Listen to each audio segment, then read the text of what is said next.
Thanks very much for your company here on Fox Sports News on this Saturday afternoon. Well, one of the biggest fights of the year takes place tomorrow with unified middleweight world title holder Gennady Golovkin taking on Canelo Alvarez. It's a rematch of their split draw last September. For more on that, we're joined in the studio by boxing expert Paul Upham. Paul, as always, great to have you in the studio when a big fight is just around the corner. For our viewers who might not religiously live and breathe the fight game like yourself, why is this fight so big? Explain it to us. It's the best match we can make in boxing on paper. Both of the guys in the top 10 pound for pound, that's all weight classes.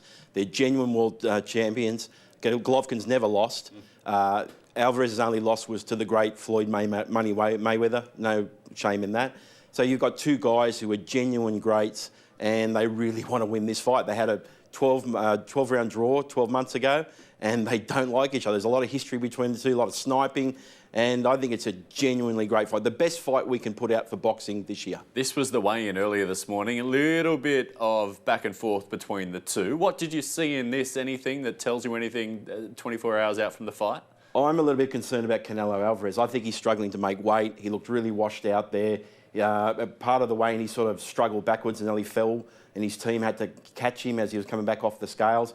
I think he's really struggling to make the weight limit, and I'm just concerned that's going to affect his performance in those later rounds. In the fight game, it's really interesting, but sometimes it's mutually beneficial to really dislike each other because the purse gets bigger.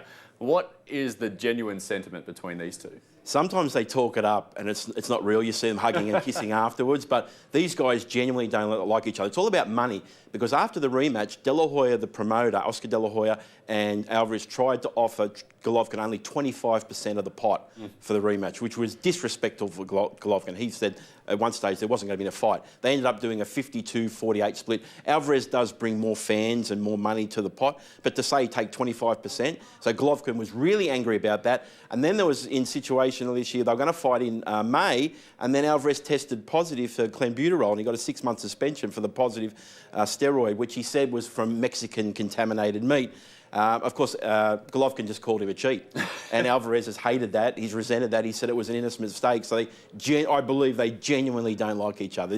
There's a lot of hatred here. Now, you spoke to Alvarez's promoter, the legendary Oscar De La Hoya. Before I ask you about your thoughts on the interview as a whole, let's have a little bit of a listen about what he had to say about what Alvarez has to do to get the better of Golovkin tomorrow.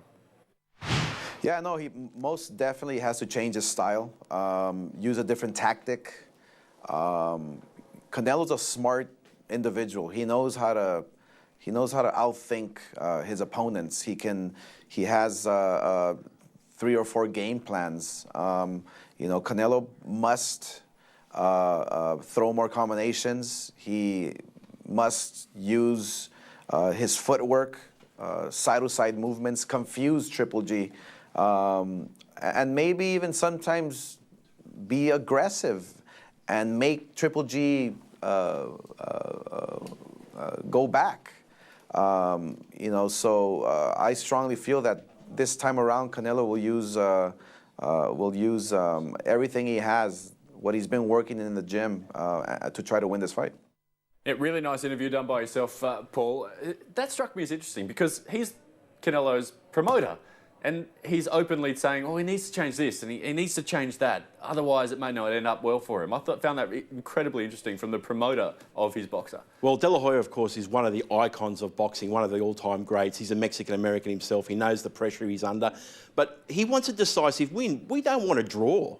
No one wants to see a rematch and have exactly the same result, which is a possibility. We want a decisive. The guys want a decisive win. They're going to be looking for knockouts. It was interesting what De La Hoya said. The other thing he said to me was that he felt it was going to be a continuation. Round 1 would be like round 13. There wouldn't be any sort of feeling out period. Brutal. They want to be decisive. They want to try and win by knockout, or have a case so they win and no one questions the outcome. Because the fighters don't want to be questioned when they're given a win and say, oh, the other guy really won the fight. And that's what makes this so interesting, because it was a draw. And it's a significant day for Mexicans over the weekend, isn't it? Does that pile, first of all, what is it? And then does that pile extra pressure on Alvarez? Yeah, this weekend's always the Mexican National Independence Day, and Oscar De La Hoya, Julio Cesar Chavez always fought on this weekend, and now Canelo Alvarez has been passed the baton, as Oscar said. There's a lot of pressure on him because the Mexican people drive these sort of fights. They bring the money, they buy most of the tickets to the fights, they bet a lot of money on it. 80% of the money in the casinos so far is being bet on Canelo. A lot of that's national patriotism. But, there's a lot of pressure on him on to win because the Mexicans demand excellence because there's been so many boxing greats in their history. Can we take anything out of the last fight that we just saw a little bit of there? I just think that Golovkin, at 36 years of age, he lost those last 3 rounds. Whether you think he won or lost the fight, he lost the last 3 rounds in the first fight. And I think Alvarez is only 28. He's a lot younger. I think he's starting to slow down.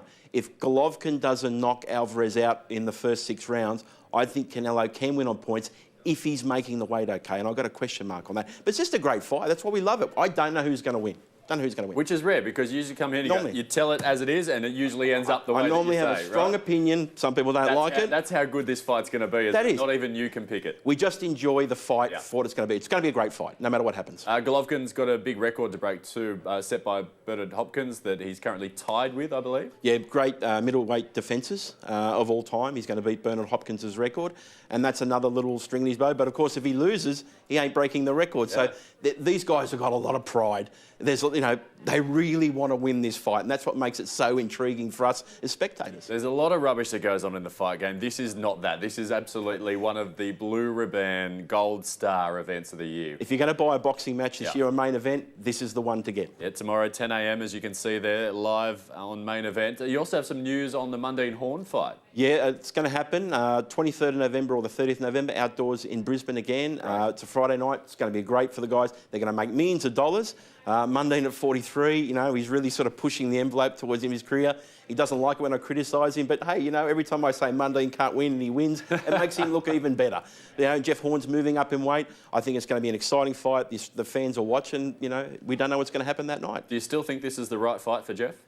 Money-wise, yes. If you're going to get paid $3 or $4 million to fight a 40-year-old Anthony Mundine, why wouldn't you take it? It's a business. It's not a sport. Is it short term though? I mean, if he loses, does that hurt his prospects overseas? Well, mate, of course it does, but it helps his bank balance. And he's 30 years of age. Yeah. It's a business. And what do you think will happen?